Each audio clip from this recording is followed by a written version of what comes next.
सभी को नमस्कार। आर्य संस्कृत क्लासेज इस यूट्यूब परिवार में आप सभी का हार्दिक स्वागत है।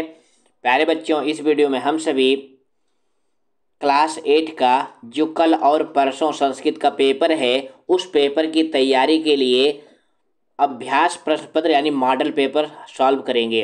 प्यारे बच्चों, ये जो मॉडल पेपर है ये हमने अपने घर में नहीं बनाया है। ये मॉडल पेपर शिक्षा निदेशालय राष्ट्रीय राजधानी क्षेत्र दिल्ली सरकार ने जारी किया है। तो प्यारे बच्चों, आप सभी जानते हैं कि DOE की वेबसाइट पे सभी विषयों के दो मॉडल पेपर जारी किए गए थे। तो 8वीं क्लास का संस्कृत का मॉडल पेपर एक पेपर मैंने 1 महीने पहले सॉल्व किया था। बहुत बच्चे ने उस पेपर को देखा भी है। तो ये आपका मॉडल पेपर 2 है। तो मॉडल पेपर सॉल्व करने से आपको पता चलता है कि पेपर में प्रश्न कैसे आएंगे, किस टाइप के प्रश्न आएंगे, उसका उत्तर कैसे लिखेंगे। इन सब बातों का ज्ञान आपको इस वीडियो में होने वाला है। तो प्लीज़ बच्चों, अगर आप नए हैं तो चैनल को सब्सक्राइब करो, क्योंकि हर क्लास में हम आपके लिए मॉडल पेपर लाएंगे।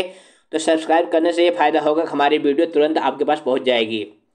आपको हम ये भी बताना चाहेंगे, आज शाम तक हम आपके लिए एक संधि और प्रत्यय, क्योंकि आपके पेपर में संधि और प्रत्यय भी आएगी, तो शाम तक उसकी भी वीडियो हम अपलोड करेंगे।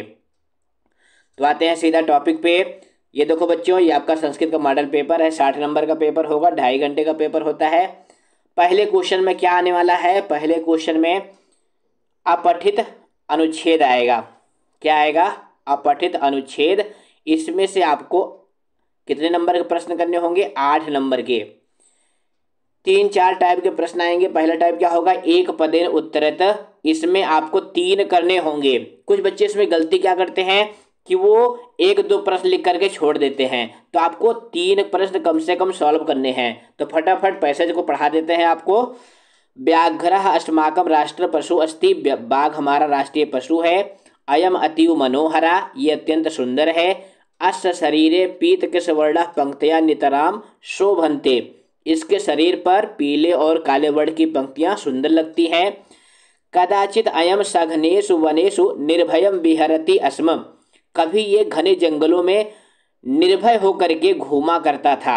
हंत, खेद है। सांप्रतम, अब व्याघ्राणाम संख्या, बाघों की संख्या अति अल्पा जाता, अत्यंत कम हो गई है।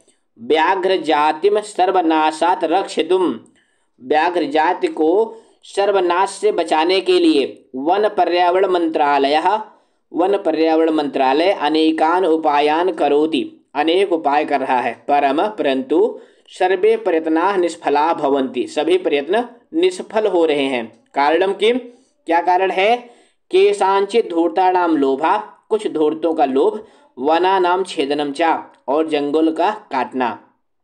अस्माकं वन संपत्ति रक्षितव्यः, हमारी जंगल की जो संपत्ति है, वन संपत्ति है, वो रक्षा करने योग्य है। देशस्थ राष्ट्र पशु चा अपि रक्षणीया, और देश का राष्ट्र पशु भी रक्षा करने योग्य है। तो प्यारे बच्चों, आपके पेपर में इसी तरह से इतने ही शब्दों वाला यानी 50 से 60 शब्द का एक अनुच्छेद आएगा। तो अगर आपको उसकी हिंदी आती है तो ठीक है, नहीं आती है तो फिर भी आपको घबराना नहीं है। प्रश्न पढ़ना है, उसका उत्तर कैसे ढूंढना है वो मैं आपको बताने जा रहा हूं। तो देखेंगे, सबसे पहले क्या करेंगे? प्रश्न पढ़ेंगे, फिर यह लाइन पैसेज में कहाँ पर है उसे ढूंढेंगे, तो आपका उत्तर उसी वाक्य में मिल जाएगा। जैसे देखो, पहला प्रश्न क्या है? अस्माकं राष्ट्र पशु का। अब ये लाइन देखो कहाँ है, ये लाइन देखो इस वाक्य में ये छिपा हुआ है। तो इसका उत्तर आपको इसी वाक्य में मिलेगा। तो यहाँ पे एक पद में लिखना है, यानी एक शब्द में। तो अगर आप एक शब्द में चिन्हित कर पाते हैं कि यही इसका उत्तर है तो आप एक शब्द में लिख लें। अगर आप जो है सही नहीं, मतलब आपको कन्फर्म नहीं हो रहा है कि वह एक शब्द कौन सा है, तो आप क्या करेंगे? पूरा वाक्य लिख देंगे, तब भी आपको पूरे नंबर मिल जाएंगे। लेकिन अगर गलत कर दोगे तो नंबर नहीं मिलेंगे। तो देखो, इसमें ये वाक्य लिखने से भी आपको 1 नंबर मिल जाएगा। एक पद में अगर इसको लिखेंगे तो इसका उत्तर हो जाएगा व्याघ्रः। क्या हो जाएगा? व्याघ्रः। अगला प्रश्न है, व्याघ्रम रक्षितुम कः उपायान करोति, बाघ की रक्षा के लिए कौन उपाय कर रहा है? अब ये लाइन देखो कहाँ पर है, ये देखो यहाँ पर है। यहाँ से लेकर के यहाँ तक इसका उत्तर इसी वाक्य में छिपा हुआ है। तो एक पद में अगर इसका उत्तर लिखेंगे तो इसका उत्तर हो जाएगा वन पर्यावरण मंत्रालय। बस इतना ही लिखना है, वन पर्यावरण मंत्रालय। अगला प्रश्न है केशाम संख्या अत्यल्पा जाता। अब देखो केशाम संख्या अत्यल्पा जाता, अब इसमें ढूंढो कि इसमें से कोई ना कोई पद आपको मिल जाएगा। देखो इसका उत्तर इस वाक्य में छिपा हुआ है, तो इसका उत्तर एक पद में हो जाएगा व्याघ्राणाम। ध्यान से लिखना, व्याघ्राणाम। आप ऐसे ही पेपर में लिखेंगे। अस्माकम का रक्षितव्या, हमारे द्वारा क्या रक्षा करनी चाहिए। अब देखो रक्षितव्या यहाँ पे मिल गया ना, तो इस वाक्य लिखने से भी एक नंबर मिल जाएगा। और अगर आप एक शब्द में लिखना चाहते हैं तो इसका उत्तर हो जाएगा वन संपत्ति ही। क्या हो जाएगा? वन संपत्ति ही, ये हो जाएगा। अब इसके बाद फुल सेंटेंस का प्रश्न है। पूर्ण वाक्य इसका मतलब होता है फुल सेंटेंस। इसमें एक करना होगा, दो दिया गया होगा, एक ही लिखना होगा। पहला प्रश्न क्या है? वन पर्यावरण मंत्रालय किमर्थम उपायम करोति। अब इसका उत्तर देखो, लिखने के लिए क्या करना है, यहां से लेकर के यहां तक उत्तर लिखना है। क्योंकि फुल सेंटेंस है तो इसका उत्तर पूरे वाक्य में लिखा जाएगा। तो इसका भी ट्रिक यही है कि इस लाइन को ढूंढेंगे, जिस वाक्य में ये लाइन मिल जाए वही वाक्य आप लिख लेंगे, आपका 100% सही हो जाएगा। अगला प्रश्न क्या है? व्याघ्र जाते विनाशस्य कारणम किम। व्याघ्र जात के विनाश का कारण क्या है? तो इसका उत्तर देखो यहां से लेकर के और यहां तक है। बाघ के विनाश का क्या कारण है? कुछ धूर्तों का लालच है और वनों का कटान है। अब बच्चे गलती ज्यादा कहाँ करते हैं? वो करते हैं इस थर्ड खंड वाले प्रश्न में। तो ये थोड़ा सा ध्यान देने वाला है। इसमें क्या पूछा जाता है? इसमें विशेषण विशेष पूछा जाता है, कर्ता और क्रिया पूछी जाती है। तो देखो पहला प्रश्न क्या है? सघनेषु वनेषु विहरति। अस्मिन वाक्य, अस्मिन वाक्य का अर्थ होता है इस वाक्य में। विशेषण पद कौन सा है? विशेषण पद का मतलब होता है एडजेक्टिव। अब देखो इसमें विशेषण पद कौन सा है? सघनेषु वनेषु। तो वनेषु क्या है? संज्ञा है, तो विशेषण हो जाएगा सघनेषु। तो ये MCQ में आएगा, ध्यान से करिएगा। अति न्यूना इत पदस्य पर्याय पदम की। पर्याय पद का मतलब क्या होता है? समान अर्थ वाला। तो अति न्यूना, न्यून मतलब क्या होता है? कम, तो उसके लिए हो जाएगा अति अल्पा। क्या हो जाएगा? अति अल्पा। तीसरा है प्रसन्ना प्रयत्ना निष्फला भवन्ति। अस्मिन वाक्य क्रियापदम किम। देखो बच्चों, ये क्रियापद जो है ना हर पैसेज में पूछा जाता है। तो क्रियापद का मतलब होता है जिसको आप इंग्लिश में क्या कहते हैं? VERB यानी वर्ब, और हिंदी में कहते हैं क्रिया, उसी को संस्कृत में कहते हैं क्रियापद। तो क्या सही हो जाएगा? इस वाक्य में क्रियापद है भवन्ति। क्या है? भवन्ति। उसके बाद चौथा खंड होता है शीर्षक लेखन का। बहुत बच्चे इस प्रश्न को छोड़ देते हैं और उनका एक नंबर कम हो जाता है। तो इसमें कुछ नहीं करना होता है, हेडिंग डालना होता है शीर्षकम। ध्यान से देखिएगा कैसे लिखना होता है। हेडिंग डालना होता है शीर्षकम और लिख देना होता है जो पैसेज है। तो पैसेज किसके ऊपर है? व्याघ्र के ऊपर है, तो बस लिख देंगे व्याघ्रः। और भी आप लिख सकते हैं राष्ट्रीय पशु भी लिख सकते हैं। क्या लिख सकते हैं? राष्ट्रीय पशु, ये भी आप लिख सकते हैं। क्योंकि शीर्षक एक नहीं अलग कई हो सकते हैं। बस शीर्षक लेखन में क्या करना है कि क्रियापद नहीं लिखना है, संज्ञा पद लिखना है, इतना ध्यान देना है। तो इस तरह से हमने 8 नंबर वाला पहला प्रश्न कंप्लीट कर लिया है। उसके बाद देखो प्रश्न नंबर 2 में खंड खा के अंतर्गत चित्र वर्णन आएगा। इसमें भी 8 नंबर का होगा और 4 वाक्य लिखने होंगे। तो ये वाक्य कैसे लिखेंगे मैं चलता हूँ PPT पे आपको दिखाने। आपके लिए PPT भी बनाई है। तो देखो इस तरह से लिखते हैं। तो देखो बच्चों, इसमें क्या आएगा? एक चित्र दिया गया होगा और आपकी सहायता के लिए एक मंजूषा भी दी गई होगी। उसको देख करके आपको 4 वाक्य लिखने होंगे। 4 छोटे छोटे वाक्य। ज़्यादा बड़ा वाक्य बनाएंगे तो गलती की संभावना ज़्यादा होगी, इसलिए आप छोटे छोटे वाक्य बनाएंगे। देखो बच्चों, कुछ बच्चे क्या करते हैं, इस मंजूषा के सभी पदों को एक साथ लिख देते हैं तो उनका नंबर 0 हो जाता है। आपको वाक्य बनाने हैं तो उसके लिए क्या करना है? आपको ये 3 पद याद रखने हैं। कौन कौन से? अस्ति, अस्ति माने होता है। संति, संति माने है बहुत से हैं। अब अस्ता 2 है, इसका प्रयोग नहीं करेंगे, कम करेंगे। अस्ति संति से ही काम चला लेंगे क्योंकि अभी आप 8वीं क्लास में हैं और 8 नंबर का चित्र वर्णन है। तो देखो पहला वाक्य क्या लिखेंगे? इस मंजूषा में देखेंगे कि एक एक वचन वाले संज्ञा पद कौन कौन से हैं। देखो यहाँ पे लिखा हुआ है एका वृक्षा अस्ति, लघु बालिका अस्ति, देखो बालिका भी है, ये पेड़ भी है। जनाह, अब बहुत सारे लोग हैं। उद्यानम अस्ति, तो हम छोटे छोटे वाक्य बनाएंगे। देखो बच्चों कैसे वाक्य बनाना है।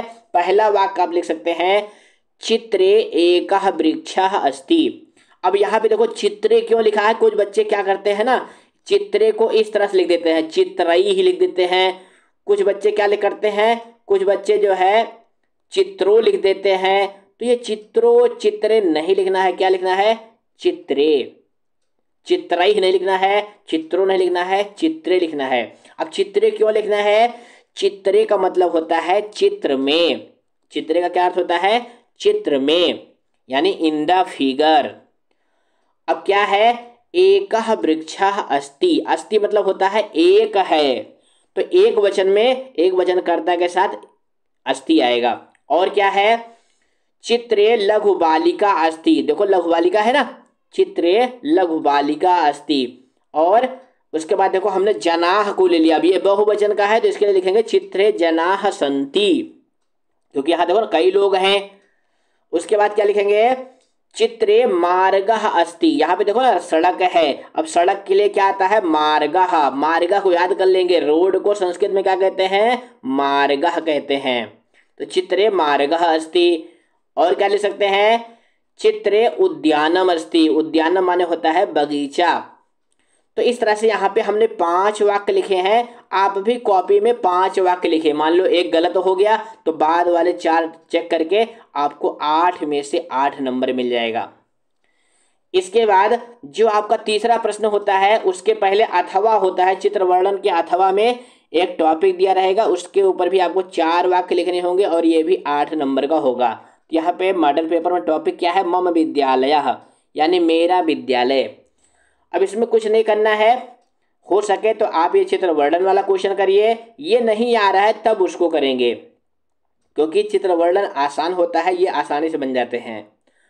अनुच्छेद थोड़ा सा कठिन पड़ता है, लेकिन फिर भी देखो कैसे लिखना है, इस तरह से आपको 4 या 5 वाक्य लिखना है। मम विद्यालय पुस्तकालयः अस्ति, मम विद्यालय वाटिका अस्ति। अब यहाँ विद्यालय, देखो यहाँ पे विद्यालय लिखा हुआ है, लेकिन यहाँ पे हमने विद्यालय लिखा है क्योंकि उसमें सप्तमी विभक्ति लगाया है। विद्यालय का मतलब होता है विद्यालय में, तो हमारे विद्यालय में एक लाइब्रेरी है, हमारे विद्यालय में एक छोटी सी वाटिका है, मेरे विद्यालय में छात्र पढ़ते हैं, मेरे विद्यालय उत्तम है। उत्तम मतलब क्या होता है, गुड, यानी बहुत अच्छा है। मम विद्यालय प्रधानाचार्यः भवति, अब यहाँ पे भवति का मतलब होता है होता है, यानी हमारे विद्यालय में एक प्रधानाचार्य होते हैं। तो इस तरह से आप मम विद्यालय के ऊपर भी लिख सकते हैं। इसके बाद प्रश्न नंबर 3 आता है, इसमें क्या करना होगा, 3 पद इस तरह से लिखे होंगे, ध्यान से देखिएगा नहीं तो गलत कर देंगे और 4 नंबर आपके कम हो जाएंगे। तो इसमें क्या करना होगा, 3 टाइप के ऐसे पद लिखे होंगे, आपको मिलान करके वाक्य बनाना होगा। अब ये कैसे पद होते हैं, ध्यान देना बच्चों, ये होता है कर्ता, क्या होता है, कर्ता। और ये क्या होते हैं, ये होते हैं कर्म। अब जिन बच्चों ने साल भर नहीं पढ़ी और हमारी ये वीडियो देख ली ना, तब भी आप 50+ नंबर पा जाएंगे। तो ये कैसे पद होते हैं, ये क्रियापद होते हैं। तो इन तीनों को मिला करके आपको एक सार्थक यानी अर्थ से युक्त वाक्य बनाना है। अब इसके लिए हम आपको एक तालिका दिखाने जा रहे हैं। ये तालिका है, कर्ता होते हैं 9 प्रकार के, कितने प्रकार के, 9। सहा तो ते, कलर चेंज करते हैं, क्या होता है, सहा तो ते, त्वम इवाम यूयम, अहम आवाम वयम। उसके लिए यहाँ पे देखो हमने आपको P1 P2 P3, P मतलब प्रथम पुरुष, 1 का मतलब एक वचन, इसी तरह से P मतलब प्रथम पुरुष और 3 का मतलब बहुवचन। इसी तरह से M 1 में कौन आएगा, त्वम इवाम यूयम, अहम आवाम वयम।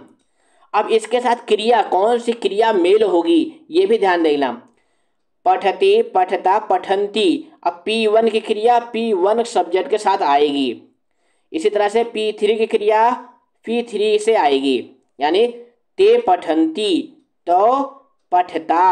इसी तरह से आपको मिलान करके लिखना है, पठसी पठथा पठत पठामि पठावः पठामः। देखो बच्चों, ये सब हम साल भर पढ़ते हैं फिर भी कुछ ना कुछ गलत हो जाता है, तो इसको आप कॉपी में लिख डालो। सह के साथ पठती, तव के साथ पठतः, ते के साथ पठन्ति, त्वम के साथ पठसि, युवाम के साथ पठथः, यूयम के साथ पठथ, अहम पठामि, आवाम पठावः, वयम पठामः। हमें उम्मीद है अब आप समझ गए होंगे। अब हम सीधा आते हैं क्वेश्चन पे जो हमको सॉल्व करना है। अब देखो यहाँ पे क्या लिखा हुआ है, आहम। अब ये आहम कैसा सब्जेक्ट है, ये उत्तम पुरुष एक वचन का है यानी यू वन का है। अब इसके साथ कौन सी क्रिया आएगी, ये वाली आएगी, यू वन की क्रिया, ठीक है। अब आहम माने होता है मैं, पठामी मतलब पढ़ता हूं। अब मैं क्या पढ़ूंगा, गेंद पढ़ूंगा, विद्यालय पढ़ूंगा, घर पढ़ूंगा, तो क्या पढ़ूंगा, किताब पढ़ूंगा।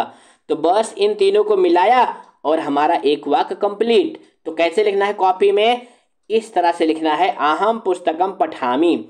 ये तालिका आपको कॉपी में नहीं बनानी होती है, क्या करना होता है, केवल वाक्य लिखना होता है। क्योंकि तालिका बनाएंगे टाइम ज़्यादा लगेगा, मिलान करेंगे तो मिलान करने में भी गलत हो जाता है, तो आपको मिलान नहीं करना है, सीधा इस तरह से वाक्य लिखना है। दूसरा क्या है, ते। अब ते कहाँ का है, ये P3 का है। अब इसके साथ P3 क्रिया कौन सी है, क्रीडंती, तो इसका इसको मिला दिया। अब ते मतलब वह सब, क्रीडंती मतलब खेलते हैं, तो अब क्या खेलेंगे, गेंद खेलेंगे, तो इसको जोड़ लिया और वाक्य हमारा क्या बनेगा, ते कंदुकेन क्रीडंती। इसी तरह से अगला है त्वम। अब त्वम को किससे मिलाएंगे, गच्छसि से। अब तुम गच्छसि कहाँ जा रहे हो, अब इसमें विद्यालय भी आप जोड़ सकते हैं, गृहम भी जोड़ सकते हैं, कोई दिक्कत नहीं है। तो दोनों में से हम किसी एक को जोड़ लेंगे, तो तुम विद्यालयम गच्छसि। उसके बाद है वयम। वयम कहाँ का है, ये U3 का है, जिसके साथ क्रिया आएगी गच्छामः, U3 की ये है। अब कहाँ जाएंगे, एक ही बचा हुआ है, गृहम। तो इस तरह से हमारा वाक्य बन गया, वयम गृहम गच्छामः। तो इस तरह से वाक्य बनाएंगे, तब आप 4 में से 4 नंबर प्राप्त करेंगे। तो प्लीज़ बच्चों, वीडियो पसंद आ रही है तो उसको लाइक करें और चैनल को सब्सक्राइब करें। आगे के प्रश्न देखते हैं। इसके बाद आपका खंड ग प्रारंभ होता है। इसके अंतर्गत अनुप्रयुक्त व्याकरण है यानी ग्रामर है। ग्रामर कितने नंबर का आएगा, 18 नंबर का आएगा। इसमें इसके अंतर्गत प्रश्न नंबर 4 में क्या आएगा, ध्यान देना, प्रश्न नंबर 4 में संधि आएगी। क्या आएगी, संधि। अब संधि में कौन कौन संधि आपके सिलेबस में है, गुण संधि है और दीर्घ संधि है। कौन कौन संधि है, गुण संधि है, दीर्घ संधि है। अगर ये दोनों संधि नहीं पड़ी है तो हमारी संधि वाली वीडियो में जाकर के देख लो, तो आपके 3 नंबर कंप्लीट हो जाएंगे। वैसे आप कहोगे तो हम शाम तक संधि की एक से अलग से छोटी सी वीडियो बना देंगे एग्जाम्पल वाली। तो यहाँ पे देखो पहला क्वेश्चन क्या है, इसमें प्रश्न किस टाइप का आएगा, प्रश्न आएगा कि एक वाक्य लिखा होगा, उसमें एक पद रेखांकित होगा, उसके लिए 3 ऑप्शन दिए गए होंगे और उसमें से आपको चयन करना होगा। यहाँ पे देखो नर प्लस अधिपस्य लिखा हुआ है। अब यहाँ पे कौन सी संधि होगी, नर में भी क्या है, छोटा आ है, अधिपस्य में भी छोटा आ है, तो दोनों छोटा आ मिल करके क्या हो जाएंगे, बड़ा आ में बदल जाएंगे। अब कौन सा विकल्प सही होगा आपका, आपका विकल्प सही होगा पहला वाला, नराधिपस्य, ये वाला सही होगा। अगला है नगारोहणम। अब इसमें विच्छेद पर चुनना है, नग प्लस आरोहणम, नग प्लस आरोहणम, नागा प्लस आरोहणम। तो प्यारे बच्चों ध्यान देना, नगारोहणम का अर्थ होता है नग प्लस आरोहणम, ये जो है खा वाला विकल्प सही होगा, लिखते चलिए। अगला है करगद प्लस उद्योगे। अब यहाँ पे देखो करगद उद्योगे, यहाँ आ और ऊ का मेल हो रहा है, तो ये गुण संधि है, तो आ और ऊ मिल करके क्या हो जाता है, ओ, किस संधि में, गुण संधि में। तो यहाँ पे कौन सा विकल्प सही होगा, तो यहाँ पे विकल्प सही होगा आपका पहला, करगदो उद्योगे, ये वाला सही होगा। सारे एग्जाम्पल आपके पाठ से ही आते हैं और यहाँ भी आए हुए हैं। विनयोपेता, अब विनयोपेता में भी गुण संधि है, इसका हो जाएगा विनय प्लस उपेता, ये आपका गा वाला विकल्प सही हो जाएगा। तो इस तरह से 4 रहेंगे, 4 में से आपको 3 करने होंगे, 3 नंबर की संधि प्रश्न नंबर 4 में आएगी। उसके बाद प्रश्न नंबर 5 में क्या आएगा, प्रश्न नंबर 5 में आएगा प्रत्यय। कौन क्या आएगा, प्रत्यय। कौन कौन सी प्रत्यय आपके सिलेबस में है, आपके सिलेबस में कत्वा प्रत्यय है और तुमुन प्रत्यय है। ध्यान देना, कौन कौन सी प्रत्यय है? कत्वा और तुमुन। अब कत्वा प्रत्यय का क्या जुड़ता है? कत्वा प्रत्यय का त्वा जुड़ता है। तुमुन प्रत्यय का तुम जुड़ता है। क्या जुड़ता है? तुम। तो जब जोड़ेंगे तो कत्वा और अलग करेंगे तो कत्वा को, और जोड़ेंगे तो क्या जोड़ेंगे? त्वा। जैसे यहाँ पे देखो पहला उदाहरण है गंतुम, तो गम प्लस तुमुन, यहाँ पे एक आपको दिखा भी दिया गया है। उसके बाद इसी तरह से तुमुन में जोड़ेंगे तो तुम को, अलग करेंगे तो तुमुन लिखेंगे। अगर तुम लिख देंगे तो गलत हो जाएगा। जैसे यहाँ पे देखो कृत्वा, अब कृत्वा में क्या लिखेंगे? लिखेंगे कृ धातु है। अगर कोई बच्चा इस तरह से त्वा लिख देगा, क्या लिख दिएगा? त्वा, तो ये गलत हो गया। सही क्या होगा? यहाँ पे इस तरह से लिखेंगे तब सही होगा। क्री प्लस कत्वा पूरी प्रत्यय लिखी जाती है। ये 9th में भी 3 नंबर की है। उसके बाद खेल प्लस तुमुन, तो क्या हो जाएगा? खेली तुम। आपकी किताब के पीछे भी कुछ उदाहरण दिए गए हैं, वहां से भी आप पढ़ सकते हैं। खेल तुम हो जाएगा। पठ तुम, अब देखने से पता चल गया तुम आ गया ना, तो तुमुन प्रत्यय है। अब इसको अलग कैसे करेंगे? मूल धातु मूल प्रत्यय, यही मूल मंत्र है। मूल धातु क्या है? पठ। मूल प्रत्यय क्या है? तुमुन। इस तरह से लिखेंगे तब आपको नंबर मिलेगा। खाद प्लस कत्वा, तो इसका बन जाएगा खादित्वा। क्या बन जाएगा? खादित्वा। तो हमारा ये प्रश्न भी कंप्लीट हो गया। 3 नंबर की प्रत्यय आएगी, कत्वा और तुमुन प्रत्यय।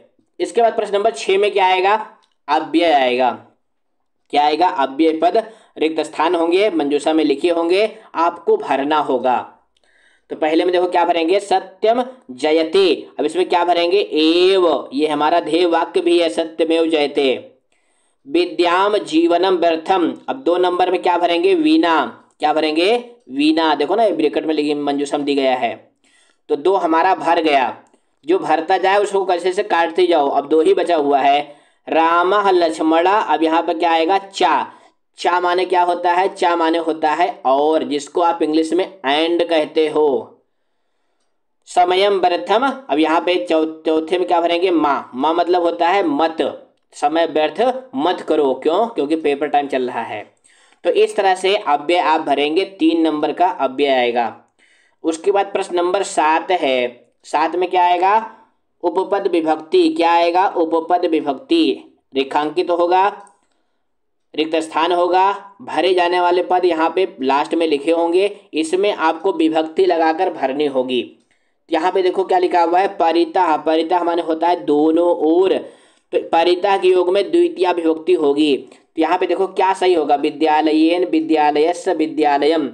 ये प्रश्न भी एमसीक्यू में आएगा, जिसमें सही होगा ये सा वाला विकल्प विद्यालयम। क्यों? क्योंकि परितः के योग में द्वितीय विभक्ति होती है। उसके बाद अगला क्या है?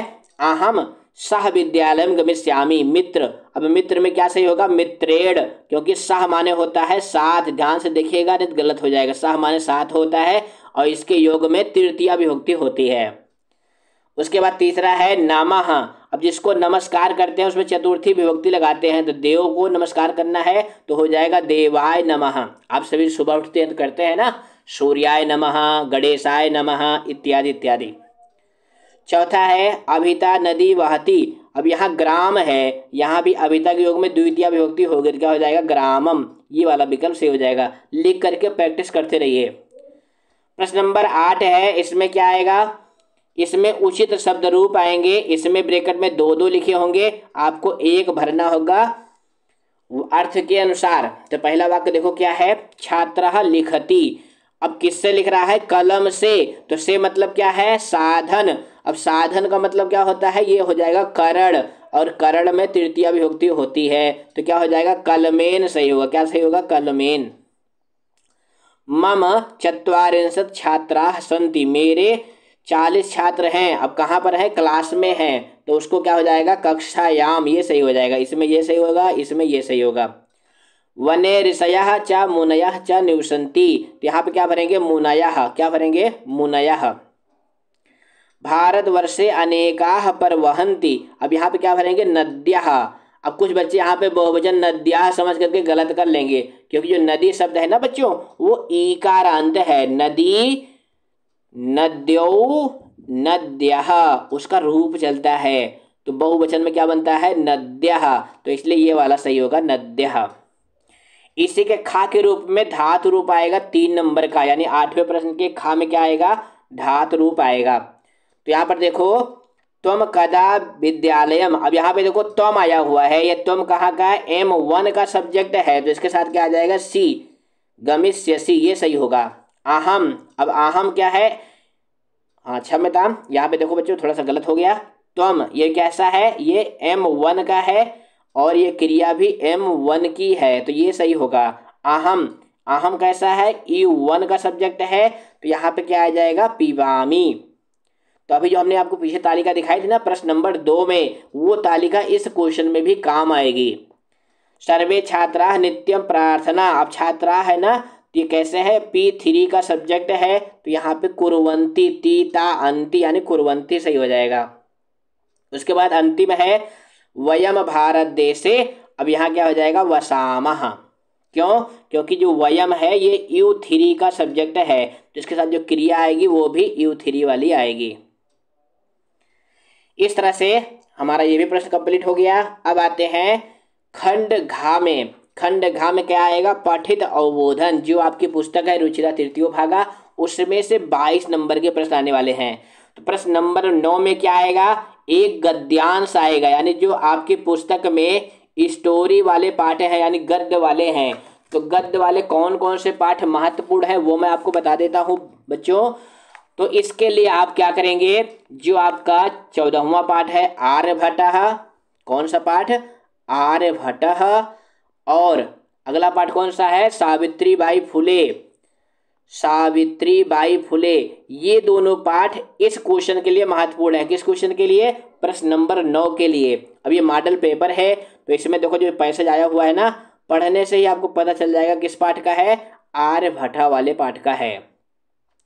तो पाठ आपने पढ़ा हुआ है, तो पैसेज को मैं नहीं पढ़ाऊंगा, सीधा क्वेश्चन पे आऊंगा।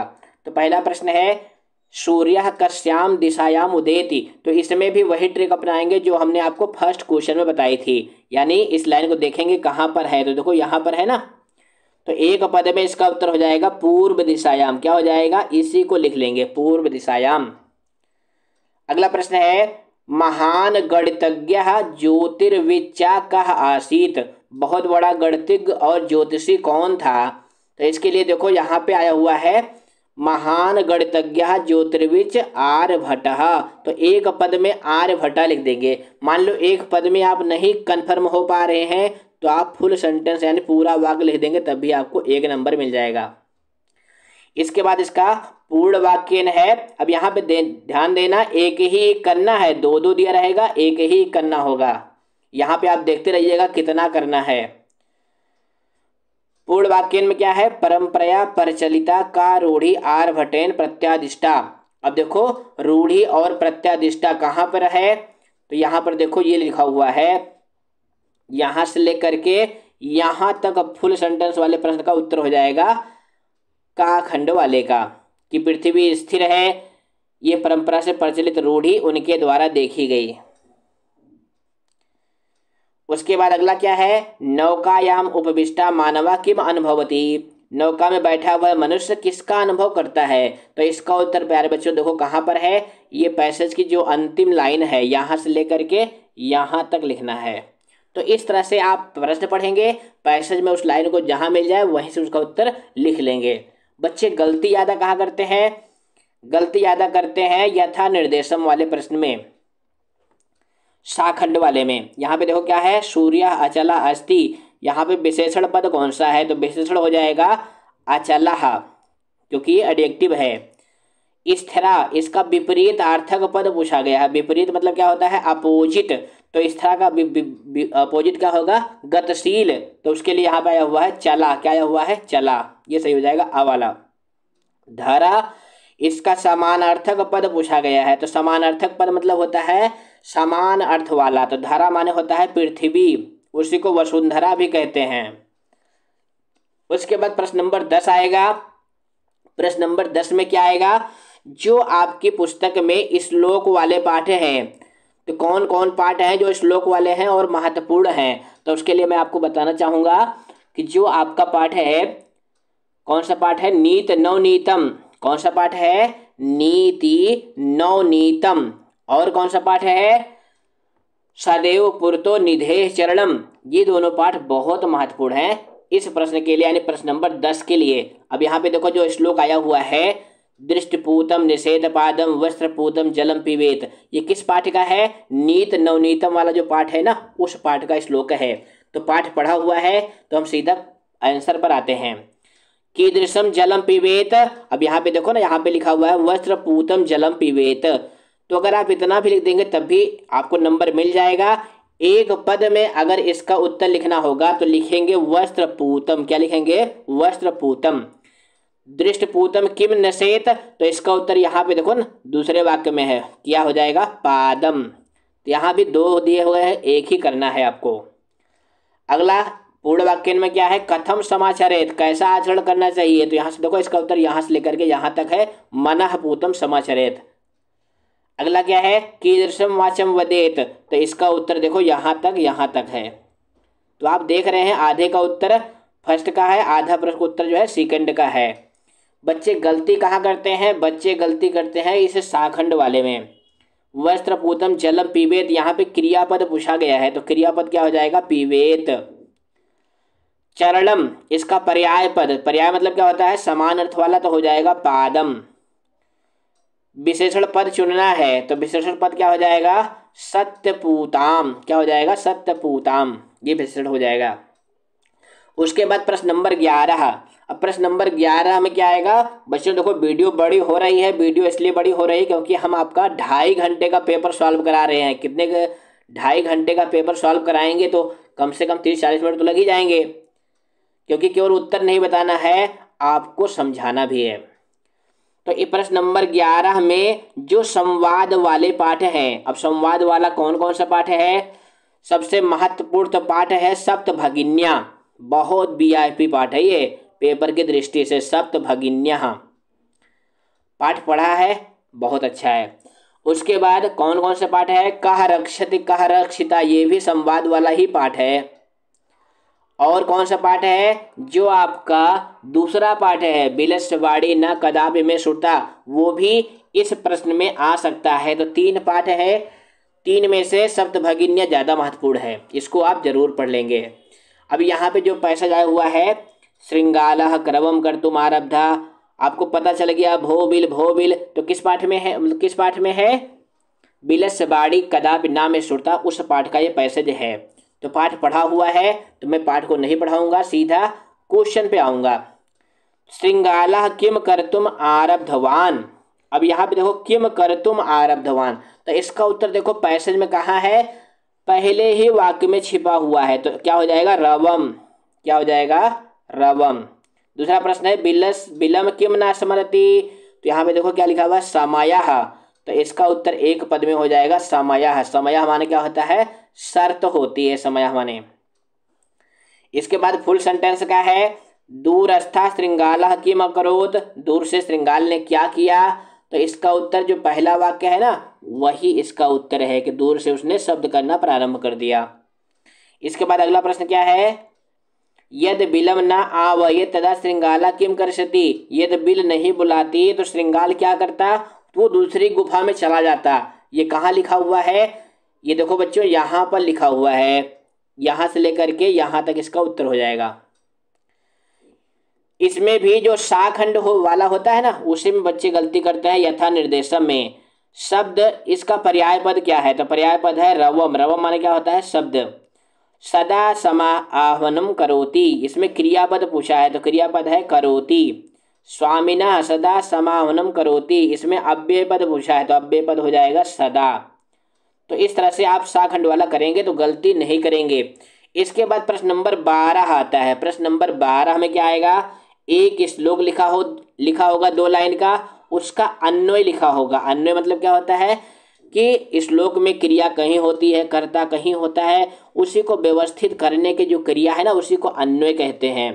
तो इसमें 3 रिक्त स्थान होंगे, उसमें भरे जाने वाले पद भी मंजूषा में लिखे होंगे, बस इसमें से उठा के आपको भर देने होंगे। अब कौन किस में भरा जाएगा? ये आपको थोड़ा सा चिंतनीय बात है। तो देखेंगे बच्चों इस श्लोक में क्या लिखा हुआ है, अभिवादन शीलस। तो इसकी ट्रिक क्या है, इसकी ट्रिक है काटा मार। कौन सी ट्रिक है, काटा मार। अब यहाँ देखो नित्यम यहाँ मिल गया ना, नित्यम यहाँ मिल गया। अब क्या गायब है, ये गायब है। तो यहाँ नंबर 1 पे देखो, यहाँ पे भी दिया गया है, तो नंबर 1 पे तो इसी को भर देंगे, ये भर देंगे नंबर 1 पे। अब देखो ये भी गायब है, तो ये है यहाँ पे लिखा हुआ है, तो नंबर 2 पे इसको भर देंगे। अब जो तीसरा बचा ये तीसरे में भर जाएगा। इस तरह से आप भरेंगे तो 3 नंबर प्राप्त करेंगे। इसके बाद जो आपका अंतिम क्वेश्चन है, अंतिम क्वेश्चन में कुछ नहीं करना है, अपनी किताब से 2 श्लोक याद कर लेना है। हम आपको कहेंगे कि आप पहले पाठ के श्लोक याद करें। क्यों, क्योंकि पहले पाठ का श्लोक आपके पेपर में नहीं आएगा, नहीं तो 2 श्लोक आपके पेपर में भी आएंगे। और अगर आपने जो 2 श्लोक याद किया वही पेपर में आ गया तो आप उसको लिख नहीं पाएंगे, क्योंकि यहाँ पे देखो लिखा हुआ है साफ साफ कि जो पेपर में आया हुआ है उसको छोड़कर, यानी पेपर वाला लिखने से नंबर नहीं मिलेगा। आपको अपनी किताब से दूसरे 2 श्लोक, तो कम से कम आप 3 श्लोक याद करें। तो बेस्ट ऑफ लक बच्चों, फिर मिलेंगे अगली वीडियो में। धन्यवाद।